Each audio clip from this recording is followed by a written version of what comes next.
This is Dr. C. Dexter Wise III with how to get victory over adversity. Today we're going to talk about adversity at work.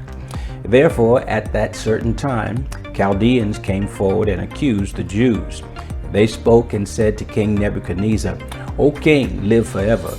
You, O king, have made a decree that everyone who hears the sound of the horn, the flute, the harp, the lyre, and the psaltery in symphony with all kinds of music, they shall fall down and worship the gold image, and whoever does not fall down and worship shall be cast in the midst of a burning fiery furnace." Well, there are certain Jews whom you have set over the affairs of the province of Babylon, Shadrach, Meshach, and Abednego. These men, O king, have not paid due regard to you. They do not serve your gods or worship the gold image which you have set up. Daniel 3, verses 8 through 12. If you're facing adversity at work, join the club. You're not the first, and you certainly won't be the last.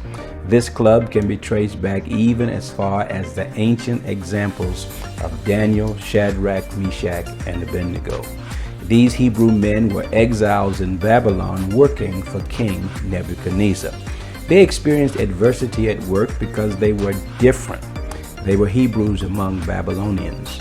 They faced adversity at work because they were disciplined. They did not spend time hanging around and hanging out. They ran into adversity at work because they were definite.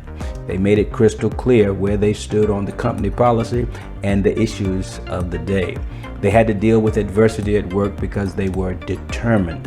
They refused to compromise their values even if it cost them cash. From the record of Daniel chapters 1 through 3, we learn that they handled and overcame this diversity. They did it with their food. They watched the physical and spiritual food that they allowed to enter their bodies and their mind at work.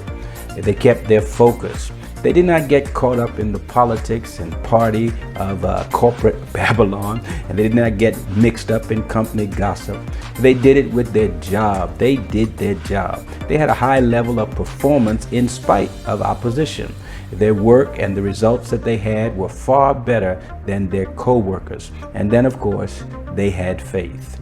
Underneath their rare skills was a faith that kept them going and glowing. In the end, it was these factors and more that caused them to gain praise and promotion, even from the very ones who could not stand to work with them.